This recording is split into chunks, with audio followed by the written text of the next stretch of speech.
Perkenalkan, nama saya Ellen Angelina dengan NIM 8040180166 dari kelas 05 MSP. Di sini saya akan menjelaskan hasil analisa yang telah saya lakukan pada beberapa produk yang tersedia di bank. Pertama-tama pada Bank BCA. Produk yang saya analisa pada Bank BCA adalah tabunganku. Tabunganku ini merupakan tabungan yang diterbitkan secara bersama oleh bank-bank di Indonesia untuk meningkatkan kesejahteraan masyarakat di Indonesia. Syarat-syarat yang harus dipenuhi untuk membuka tabungan ini. Syarat-syarat ini dibedakan berdasarkan usia, yaitu usia di bawah 12 tahun, usia di antara 12 hingga 17 tahun, dan usia di atas 17 tahun.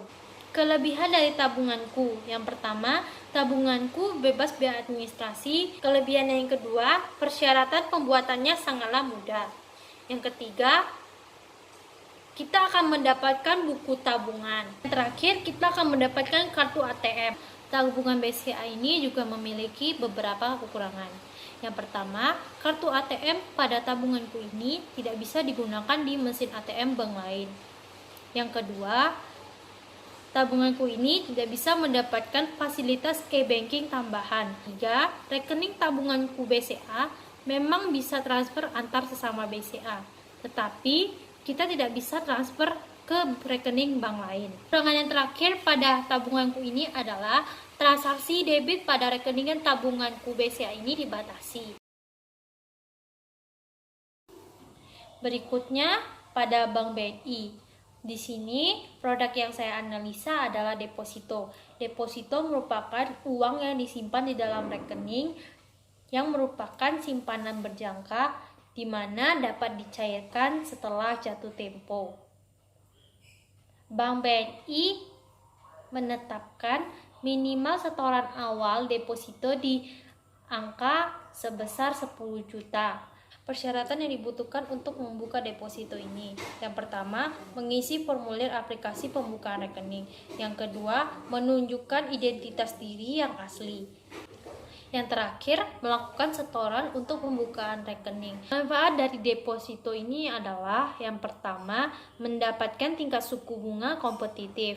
Yang kedua, dapat dijadikan sebagai jaminan kredit.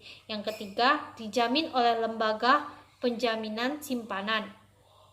Yang keempat, tersedia dalam pilihan mata uang sesuai dengan kebutuhan Anda. Yang kelima, bunga dapat ditransfer ke rekening tabungan, giro, atau menambahkan pokok simpanan.